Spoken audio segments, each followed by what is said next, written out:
Differentiation के इस video में जो है कुछ शानदार एमसीक्यू प्रॉब्लम्स हम लोग देखने वाले हैं जो आपके बोर्ड एग्जाम में जो है पूछा जा चुका है, और साथ ही आने वाले बोर्ड एग्जाम में भी जो है इस तरीके का एमसीक्यू प्रॉब्लम्स आ सकता है। तो आइए एक एक क्वेश्चन को हम लोग जो है काफी सिंपल वे में देखेंगे ताकि एग्जाम में जो है कम समय में आप क्वेश्चन को सॉल्व कर सके। समझ रहे ना? तो सबसे पहला क्वेश्चन हमारे पास है derivative of sine x by 5 with respect to x, और टोटल जो है 4 ऑप्शंस दिया हुआ। तो देखिए हमारा प्रयास जो है समझाना भी है, इसलिए थोड़ा बहुत हम लिखेंगे, और बाकी आप जितना ज्यादा प्रैक्टिस कीजिएगा लिखने का काम उतना ही कम पड़ेगा और उतना ही कम समय में जो है क्वेश्चन आप एग्जाम में कर पाएंगे। तो सबसे पहला क्वेश्चन है डेरिवेटिव ऑफ साइन, इसका एंगल है एक्स बाई 5, तो साइन अपने एंगल के ही रिस्पेक्ट में डिफरेंशिएट होगा यानी x बाई 5 के रिस्पेक्ट में, फिर इनटू करके जो है x बाई 5 को लेकर के आते हैं, तो ये किसके रिस्पेक्ट में जाएगा? तो x के रिस्पेक्ट में जाएगा। अब ये बात आपको पता होगा कि साइन x का डेरिवेटिव x के रिस्पेक्ट में cos x होता है, तो वैसे ही साइन x बाई 5 का डेरिवेटिव x बाई 5 के रिस्पेक्ट में क्या हो जाएगा? तो cos x बाई 5 हो जाएगा, इनटू यहां से 1 बाई 5 कॉन्स्टेंट है बाहर निकल जाएगा, तो x का डेरिवेटिव x के रिस्पेक्ट में क्या हो जाएगा? तो 1 हो जाएगा। तो मल्टीप्लाई कर लीजिएगा तो ओवरऑल आपको मिल जाएगा 1 by 5 cos x by 5, 1 by 5 cos x by 5। Check करते हैं कौन सा ऑप्शन है, पहला तो नहीं होगा, दूसरा भी नहीं होगा, तीसरा देखिए 1 बाई 5 कॉस x बाई 5, यानी यहाँ पे हमारा सही ऑप्शन सी हो गया। क्लियर? बढ़ते हैं नेक्स्ट क्वेश्चन में। नेक्स्ट क्वेश्चन है यहाँ पे हमारा derivative of cos 2x with respect to x, और टोटल जो है हमारे पास 4 ऑप्शंस दिया हुआ। तो cos 2x जो है ना, ये सबसे पहले अपने एंगल यानी कि 2x के रिस्पेक्ट में जाएगा, और चेन रूल से जो है फिर से 2x को लेकर के आगे बढ़ेंगे तो ये x के रिस्पेक्ट में जाएगा। तो cos का डेरिवेटिव x के रिस्पेक्ट में पता है कि माइनस साइन x होता है, तो वैसे ही cos 2x का डेरिवेटिव 2x के रिस्पेक्ट में माइनस साइन 2x हो जाएगा, इनटू यहां से 2x का डेरिवेटिव x के रिस्पेक्ट में, तो 2 कांस्टेंट है बाहर निकल जाएगा, x का डेरिवेटिव x के रिस्पेक्ट में क्या हो जाएगा? 1, तो ये मल्टीप्लाई कर लीजिएगा तो माइनस 2 साइन 2x हो जाएगा, minus 2 sign 2x। Option check करते हैं, पहला नहीं होगा, दूसरा नहीं होगा, तीसरा देखिए minus 2 sign 2x, minus 2 sign 2x, यानी यहां पे हमारा सही ऑप्शन सी हो गया। क्लियर? बढ़ते हैं नेक्स्ट क्वेश्चन में। अगला क्वेश्चन हमारा क्या है कि derivative of tan x by 3 with respect to x। देखिए अगर आपसे डायरेक्ट शॉर्टकट हो जाता तो कर लीजिए, कोई दिक्कत नहीं है, लेकिन आपको लगता है कि हम शॉर्टकट करने में क्वेश्चन को गलत कर ले रहे हैं तो थोड़ा बहुत लिख लेने में कोई शिकायत नहीं है। फिलहाल हमें तो समझाना है, इसलिए थोड़ा बहुत हमें लिखना पड़ रहा है, नहीं तो बहुत बार होता है कि आंसर सिमिलर रहता है और ज्यादा शॉर्टकट के चक्कर में आप गलत ही टिक आउट कर देते हैं, तो ये बात का भी ध्यान रखना जरूरी है। तो यहाँ पे है derivative of tan x by 3, तो tan का एंगल x बाई 3 है, तो ये अपने एंगल के ही रिस्पेक्ट में जाएगा, और फिर इसके एंगल यानी x बाई 3 को लेकर के आएंगे तो ये x के रिस्पेक्ट में जाएगा। अब आपको ये बात पता है कि tan x का डेरिवेटिव x के रिस्पेक्ट में sec स्क्वायर x होता है, तो वैसे ही tan x बाई 3 का डेरिवेटिव x बाई 3 के रिस्पेक्ट में क्या हो जाएगा? तो sec स्क्वायर x बाई 3 हो जाएगा, इनटू 1 बाई 3 यहाँ से कांस्टेंट है बाहर निकल जाएगा, तो x का डेरिवेटिव x के रिस्पेक्ट में क्या हो जाएगा? 1। अब ये सबको मल्टीप्लाई कर लेते हैं अगर हम, तो हमें मिल जाता है 1 by 3 sec square x by 3, ये हमारा आंसर हो जाएगा। देखिए तो option 1 by 3 sec square x by 3, यानी यहाँ पे हमारा सही ऑप्शन कितना हो गया? तो बी हो गया। क्लियर? बढ़ते हैं नेक्स्ट क्वेश्चन की तरफ। अगला क्वेश्चन है derivative of x to the power 4 by 4 with respect to x। Question क्या है? Derivative of x to the power 4 by 4 with respect to x, तो 1 बाई 4 कॉन्स्टेंट है बाहर निकल जाएगा, तो x के पावर 4 का डेरिवेटिव x के रिस्पेक्ट में। क्लियर है? तो 1 बाई 4 बाहर ही रहेगा, x के पावर 4 का डेरिवेटिव x के रिस्पेक्ट में क्या हो जाएगा? तो 4x क्यू हो जाएगा, 4x क्यू, 4 से 4 कट गया तो बचा क्या हमारे पास? तो x क्यू बचा। ऑप्शन चेक करते हैं, तो पहला नहीं होगा, दूसरा भी नहीं होगा, तीसरा ऑप्शन x क्यू दिखाई दे रहा है, यानी सही ऑप्शन सी हो जाएगा। क्लियर? एक एक क्वेश्चन को काफी बारीकी तरीके से बता रहे हैं ताकि आपको दिक्कत ना हो। यहाँ पे जो क्वेश्चन है derivative of log x to the power 4, base समझना है, e छुपा हुआ विथ रिस्पेक्ट टू x, और टोटल हमारे पास जो है 4 ऑप्शंस दिया हुआ। तो देखिए डेरिवेटिव ऑफ log x का पावर 4, तो ये x के पावर 4 के ही रिस्पेक्ट में जाएगा, चेन रूल से x के पावर 4 को लेके आइएगा तो x के रिस्पेक्ट में जाएगा। अब ये बात आपको पता है कि log x का डेरिवेटिव x के रिस्पेक्ट में 1 बाई x होता है, तो वैसे ही log x to the power 4 का derivative x to the power 4 के ही रिस्पेक्ट में, तो 1 by x to the power 4 हो जाएगा, इनटू x के पावर 4 का डेरिवेटिव x के रिस्पेक्ट में क्या हो जाएगा? तो 4x क्यू हो जाएगा। ठीक है? अब देखिए x का पावर 3 है, नीचे x का पावर 4 है, तो x के पावर 3 कट जाएगा तो नीचे एगो x बच जाएगा, यानी इसको आप 4/x लिख सकते हैं। क्या लिख सकते हैं? 4/x। तो यहाँ पे जो है सही ऑप्शन हमारा ए दिखाई दे रहा, 4/x। क्लियर। बढ़ते हैं नेक्स्ट क्वेश्चन में। नेक्स्ट क्वेश्चन हमारा क्या है कि derivative of sine square theta और विथ रिस्पेक्ट टू थीटा है, और टोटल हमारे पास 4 ऑप्शंस दिया हुआ। तो साइन स्क्वायर थीटा का मतलब आपको समझना है कि साइन थीटा का होल स्क्वायर है। तो बेस में क्या है? साइन थीटा, तो ये साइन थीटा के रिस्पेक्ट में डिफरेंशिएट होगा, और फिर साइन थीटा को लेकर के आएंगे तो ये अपने एंगल यानी थीटा के रिस्पेक्ट में डिफरेंशिएट होगा।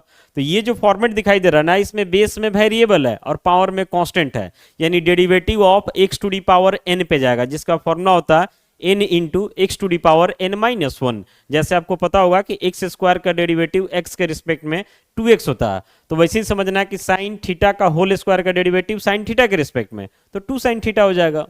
2x यानी 2x की जगह sine theta into sine theta के डेरिवेटिव थीटा के रिस्पेक्ट में क्या हो जाएगा? कॉस थीटा, यानी आंसर मिला 2 sine theta into cos theta. लेकिन यहाँ पे ये कहीं दिखाई नहीं दे रहा, तो ये बात आपको पता होना चाहिए कि 2 sine theta into cos theta के लिए फॉर्मूला होता है ट्रिगोनोमेट्री में साइन 2 थीटा।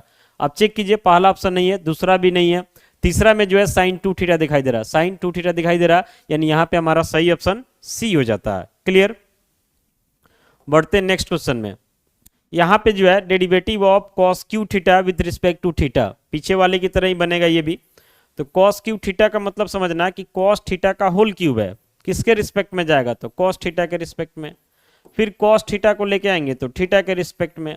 अब होता ना कि एक्स क्यूब का डेरिवेटिव एक्स के रिस्पेक्ट में तो 3x² होता है, तो वैसे यहाँ पे समझना कि कॉस थीटा का होल क्यूब का डेरिवेटिव कॉस थीटा के रिस्पेक्ट में, तो 3 कॉस थीटा का होल पावर 3-1 यानी 2 हो जाएगा, इंटू कॉस थीटा का डेरिवेटिव थीटा के रिस्पेक्ट में तो माइनस साइन थीटा हो जाएगा।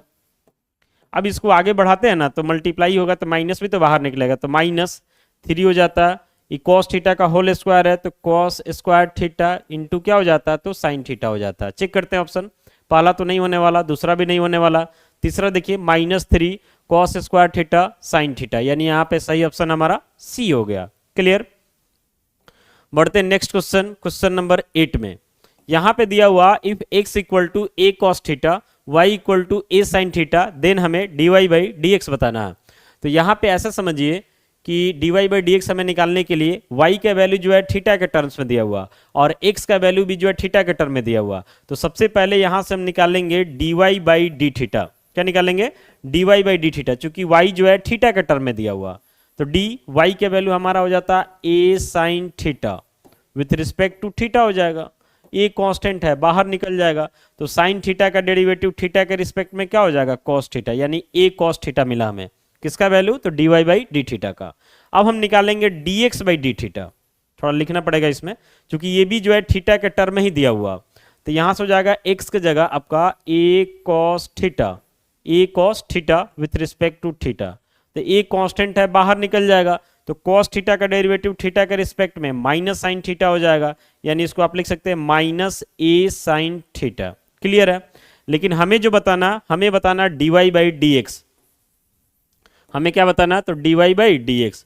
तो dy/dx का मतलब हुआ कि यहां से y जो है थीटा के रिस्पेक्ट में है और x भी जो है थीटा के रिस्पेक्ट में, तो इसको हम लिख सकते हैं ऊपर dy/d थीटा और नीचे क्या लिख सकते हैं? तो dx/d थीटा, यानी y थीटा के रिस्पेक्ट में, x भी थीटा के रिस्पेक्ट में। अब वैल्यू डालेंगे तो dy/d थीटा का वैल्यू हमारे पास a cos थीटा है और dx/d थीटा का वैल्यू -a sin थीटा है। क्लियर। तो a से तो a कट जाएगा, माइनस बचेगा और cos बाई साइन क्या हो जाएगा? cot थीटा हो जाएगा, यानी आंसर हमें -cot थीटा मिला, जो कि सही ऑप्शन बी हो जाता है। क्लियर है। तो इस तरीके का क्वेश्चन भी आपके एग्जाम में आता है और ये तो ऑलरेडी पूछा हुआ क्वेश्चन है, आगे भी आ सकता है। बढ़ते हैं नेक्स्ट क्वेश्चन में। नेक्स्ट क्वेश्चन में भी देखिए वैसे ही है, x इक्वल टू 80² यानी x का वैल्यू t के टर्म में दिया हुआ, फिर यहाँ पे y इक्वल टू 280 ये भी t के टर्म में दिया हुआ और हमें dy/dx बताना है। तो y t के टर्म में दिया हुआ, तो सबसे पहले हम y को t के रिस्पेक्ट में डिफरेंशिएट करेंगे।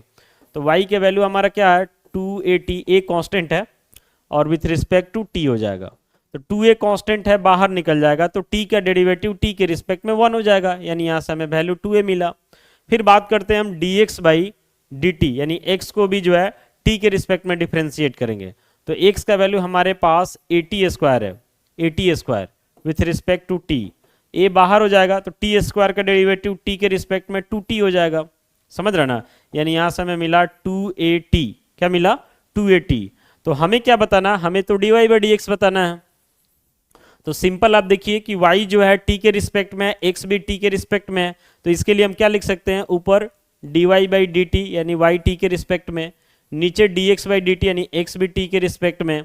वैल्यू डालते हैं dy बाई डी टी का तो 2a हो जाता है, और यहाँ से dx बाई डी टी का वैल्यू डालते हैं तो 2at हो जाता है। 2a से 2a कट जाएगा, ऊपर 1 बचेगा, यानी फाइनल आंसर हमारा 1/t आ गया। तो 1/t यानी कि यहाँ पे हमारा सही ऑप्शन क्या हो गया, तो बी हो गया। क्लियर है। बढ़ते हैं नेक्स्ट क्वेश्चन में, यानी कि क्वेश्चन नंबर 10, जो कि इस वीडियो का लास्ट क्वेश्चन है। तो यहाँ पे देखिए सेकेंड ऑर्डर डेरिवेटिव है, ये सेकेंड ऑर्डर डेरिवेटिव पे क्वेश्चन है। तो समझिए इसको हम y मान लेते हैं और पहले हम dy बाई डी एक्स निकालते हैं, यानी फर्स्ट ऑर्डर डेरिवेटिव, यानी अभी एक बार डिफरेंशिएट करेंगे। तो derivative of x square plus 3x plus 2, derivative of x square plus 3x plus 2 with respect to x अभी एक बार डिफरेंशिएट होगा। तो ये सब अलग अलग हो जाएगा, प्लस में है तो डायरेक्ट कर देते हैं। तो एक्स स्क्वायर का डेरिवेटिव x के रिस्पेक्ट में 2x हो जाएगा, प्लस 3x का डेरिवेटिव x के रिस्पेक्ट में, तो 3 कांस्टेंट बाहर, x का डेरिवेटिव x के रिस्पेक्ट में 1, प्लस 2 कंप्लीट कांस्टेंट है तो इसका डेरिवेटिव क्या हो जाएगा 0। तो यहां से ओवरऑल हमें मिल जाता 2x प्लस 3, क्या मिल जाता 2x प्लस 3। अब इससे जो है हमें निकालना सेकेंड ऑर्डर डेरिवेटिव, यानी कि d2y by D x square, समझ रहे ना, देख रहे ना सेकेंड है। तो यहां से हम लिखेंगे derivative of 2x plus 3 with respect to x, यानी जो फर्स्ट ऑर्डर डेरिवेटिव था उसको एक बार और डिफरेंशिएट करेंगे तब ना सेकेंड ऑर्डर डेरिवेटिव मिलेगा।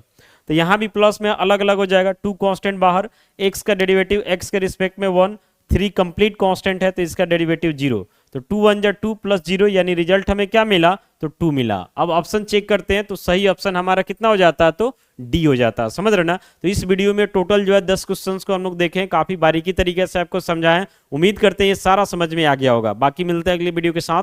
Thank you.